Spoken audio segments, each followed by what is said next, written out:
Sir అనుకోకుండా cinema actor అయ్యారు okay. అనుకోని పొలిటికల్‌లోకి వెళ్ళారా? అనుకోలేదు. అది కూడా అనుకోలేదు. ఎట్లా అనుకుంటారు? ఓకే. మా తల్లిదండ్రులు, మా తాతలు ముత్తాతలు ఎవరు రాజకీయంలో లేరు. హ్మ్. నన్ను పోటీ చేయమని అన్నారు. నేను చేయనన్నాను. హ్మ్. పట్టుబట్టారు. ఏడ్చాను. బలవంతంగా తీసుకెళ్ళి పోటీ చేయాల్సిందే అన్నారు. హ్మ్. చేశాను, గెలిచాను. ఎందుకని సార్ అంత బలవంతం ఎందుకు చేశారు? మీ మీ దాకా అంటే నాకు రాజకీయం అంటే తెలియదు నెంబర్ 1. ఆ! నెంబర్ 2 పెద్దగా నాకేం ఇంట్రెస్ట్ లేదు. నెంబర్ 3 నేను అప్పుడు బాగా బిజీగా ఉన్నాను. మూవీస్‌లో. నేను అప్పుడే రిజైన్ చేశాను ఉద్యోగానికి. నేను ఒక హ్మ్. ఆఫీసర్ ఉద్యోగం. హ్మ్. నేను ఎప్పుడో కలెక్టర్ అయిపోయేవాడిని సర్వీస్లో ఉంటే. ఎప్పుడో సరే నా గురువులే నా చేతి కింద పనిచేశారు. నేను ఎవరి చేతి కిందనైతే చిన్న ఉద్యోగం చేశానో హ్మ్. రెవెన్యూ ఇన్స్పెక్టర్గా ఒక తహసీల్దార్ కింద ఆయన నా చేతి కింద పనిచేశాడు. నేను మినిస్టర్. నా ముందు నిలబడేవాడు. సార్ చెప్పండి సార్ అనొద్దన్నానా? హ్మ్. మీరు నా గురువు గారు, కలెక్టర్ గారు ఇతనికి చెప్పండి. అందుకనే నేను రానియొద్దు నా కాడి దగ్గరికి అన్నాను. హ్మ్. బాగుండదు. మీరు కూర్చోండి, ఫస్ట్ కూర్చోండి ప్లీజ్. ఇప్పుడు అడగండి. హ్మ్. మినిస్టర్ అయినా నేను కార్యక్రమం నాకు తెలుసు. ఆయన ఎక్కడ నిలబడుతున్నాడు ఎట్లా అన్నీ చూసేవాడిని. మళ్ళీ సంగారెడ్డి హ్మ్. నేను కాన్ఫరెన్స్కి వెళ్ళేటప్పుడే నేను కలెక్టర్ని ఎస్పీని రమ్మని చెప్పి వచ్చినాక వాళ్ళతో మాట్లాడి కాఫీ తాగి నాకు ఏమేం కావాలో ఫైల్స్ చెప్పేసి నేను వెళ్ళేవాడిని. రిటర్న్లో వచ్చేటప్పుడు మళ్ళీ ఆగేవాడిని. హ్మ్. అంటే సంగారెడ్డి దాటితే హైదరాబాద్ కదా. అవును. అక్కడ నుంచి ఇక రిలాక్స్డ్గా నా డ్యూటీలు అన్నీ అయిపోయినాయి అనుకుంటూ వచ్చేవాడిని. మంచిగా ఒక పాన్ నవ్వులుకుంటూ సరదాగా వచ్చేవాడిని.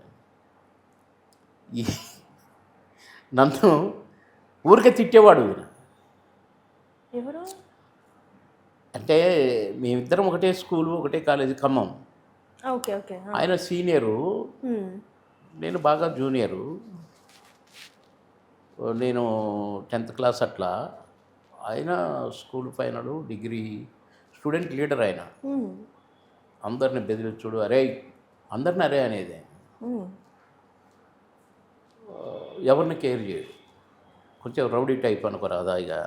హ్మ్. నేను లీవ్ అడగటానికి సార్ నా వైఫ్ ఏమో హైదరాబాద్లో ఉండేది. హ్మ్.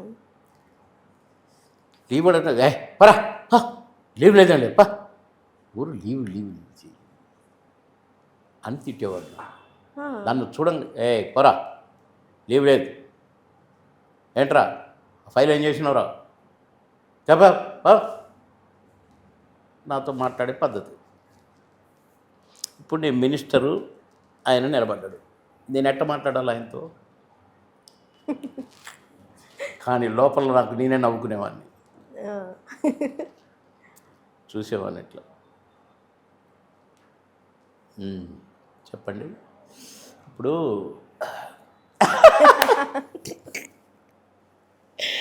కార్యకర్త చూసేది, చూసి కిలుక్కు నవ్వుకుంటూ కూర్చునేది. అంటే డేస్ ఎప్పుడు ఒకడియే ఉండవు. నా గురువు బట్ అక్కడ మినిస్టర్. నేను సర్వీసులు ఉంటే కలెక్టర్ అయితేనేమో. కలెక్టర్ ఏంటి నా ముందు మినిస్టర్. హ్మ్. అంతే కదా. అంతేగా. నేను కలెక్టర్ అయితేనేమో. కానీ భగవంతుడు మినిస్టర్ని చేశాడు. Cabinet minister. Yes okay no do what I say. Hmm. Do what I say అనేది do what I say. Okay hmm. You are not the government, hmm. You are a employee, hmm. You are a employee in my government, I'm the government అనేది. Super revenge అసలు.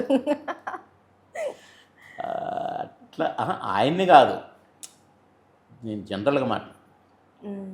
ఆయన ఏమనేది కాదు, చూపులే. అవి చాలు కదా! నేను చెప్తున్నా కదా నేను నవ్వుకునేదని. హ్మ్. అవి చాలు, అసలు చూపులు చాలు, మాట్లాడాల్సిన అవసరం లేదు, ఏమంటారో చూడనంటే అన్న ఇది కానీ వచ్చేది. చూసేది సార్ సార్ సార్ మిమ్మల్ని కాదు కలెక్టర్ గారు కలెక్టర్ గారు కలెక్టర్ గారు ఆ ఫైల్ గురించి నేను ఫోన్లో మాట్లాడుతాను, అది తీసి పెట్టండి, వచ్చేటప్పుడు తీసుకుని వెళ్తా అని చెప్పి మంచిగా ర్యాగింగ్ చేశారంటే. అంటే డిఆర్ఓ అనే ఒక పోస్ట్ ఉంటుంది కలెక్టర్ ఆఫీస్లో, డిస్ట్రిక్ట్ రెవెన్యూ ఆఫీసర్. ఆఫీసర్. ఆయన కలెక్టర్ గారికి సంబంధించిన కలెక్టర్ గారు ఆయన్ని ఇతను నోట్ చేసుకోవాలి, ఏదైనా మీటింగ్లో మాట్లాడుతుంటే ఇంపార్టెంట్ పాయింట్స్ అన్ని నోట్ చేసుకొని కలెక్టర్ గారికి గుర్తు చేయాలి, ఆ సంబంధించిన ఫైల్స్ తీసి పెట్టాలి, అదంతా ఉంటుంది అన్నమాట. ఈయన sir sir sir sir sir sir